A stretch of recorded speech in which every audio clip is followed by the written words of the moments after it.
Fate of the Old Republic. Let's talk about it. So this trailer was just released at the Game Awards 2025. There was rumors something with Old Republic and the name was coming, and now we know it's not KOTOR, it's FOTOR. Let's go ahead and watch this trailer and see what it's all about. As soon as I saw space, I was like, is this the Star Wars thing already? Like, and just the sounds of the ship, the sounds of the engine, I was like, these are Star Wars noises. So I was like, don't get too excited because it could be anything. This is the Game Awards. There's other space games. But the music, I don't know. It was just very Star Wars.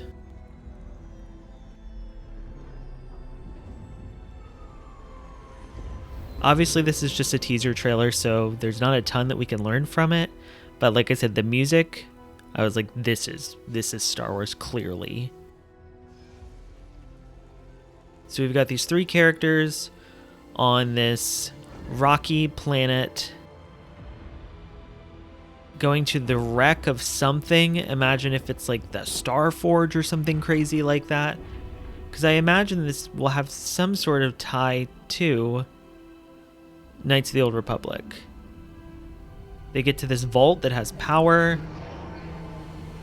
Some kind of mech emerges, and then we hear a blue lightsaber. We hear a lightsaber ignite and see like the blue illumination on the character.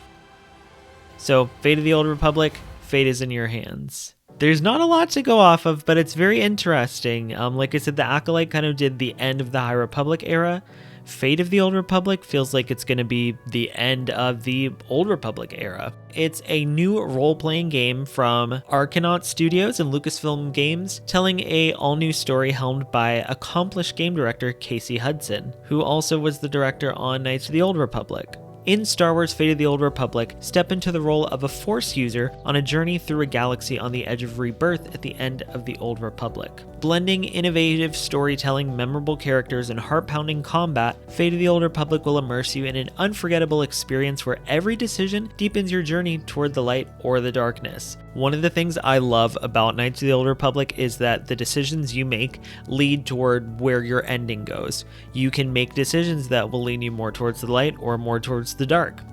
I personally like to stay in the middle, but I mean, just for replayability alone, you do light side playthrough, dark side playthrough, and that usually means there's going to be multiple endings too. It's just so exciting. It makes your game limitless almost. So they said, when we developed the original KOTOR, we wanted to create a definitive Star Wars experience, crafting an adventure that consisted of all things we dreamed of doing as Star Wars fans. Fate of the Old Republic represents an opportunity to explore a contemporary vision of a definitive Star Wars experience using real state-of-the-art technology and game design, and an all-new story crafted specifically to deliver on the combination of player agency and immersion in Star Wars that was at the heart of KOTOR. And ultimately, I love that. They say, although Fate of the Old Republic is not a direct sequel or continuation, it is built by people who helped shape that legacy. Our goal is developing the kind of games I love making, emotionally powerful cinematic adventures driven by player agency, narrative depth, and immersive world building. Clearly, this is almost like a successor series to KOTOR. It's not a sequel, it's not a prequel, it's not a continuation, it's not the remake. Ultimately, this is something very interesting for Star Wars because we all know what happened when they said, oh, we're anything that is not the movies or the Clone Wars is not canon anymore. The EU doesn't exist. Technically, Knights of the Old Republic is not a canon story. Some of the characters are now canonized, but to a very small degree.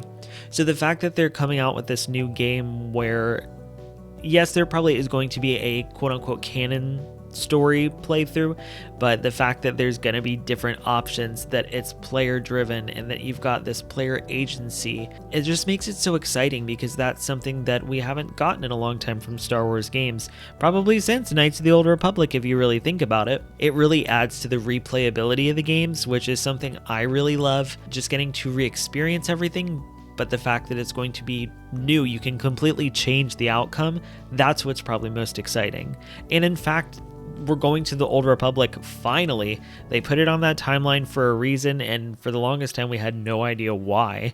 Now we know, because we're finally diving into the Old Republic. Now, it does state in the article that this game is still in the early stages of development and creation, so that probably means we're not actually going to play this game anytime soon. I'm wondering if maybe this will kind of be what happens after Jedi 3 comes out, which is kind of rumored around 2027. We don't have any concrete evidence, but I imagine that this will probably be the next single player action adventure, role-playing, whatever you want to call it, game that comes out after we're kind of done with Cal Kestis' story. And I think that's exciting to go back to a different era.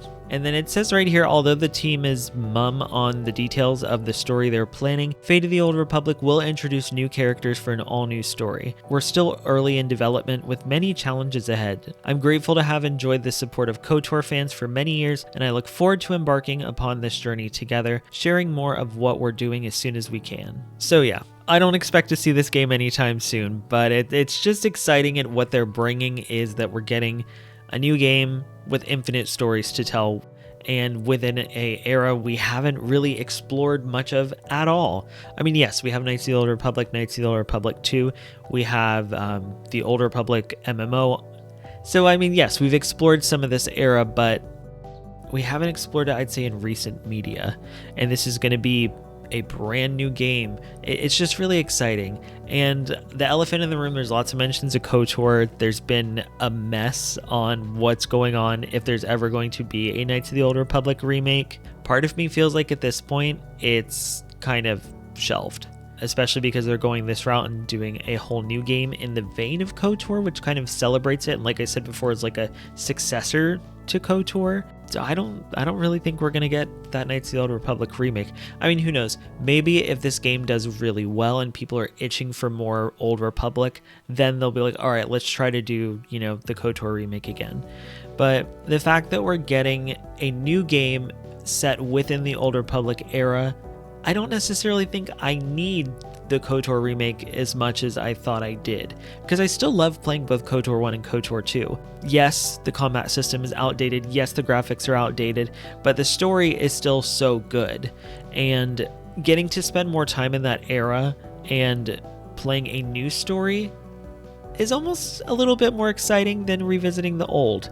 And maybe that's controversial to say, but right now in this moment, I'm excited for the new of the Old Republic. So yeah, let me know your thoughts on Star Wars Fate of the Old Republic. Is this what you expected? Would you prefer a KOTOR remake, or are you excited to explore something new, but within the same Old Republic era? Thank you all so much for watching. Make sure to follow me on social media at Scotty Holiday SW for all my latest Star Wars content. And as always, may the Force be with you.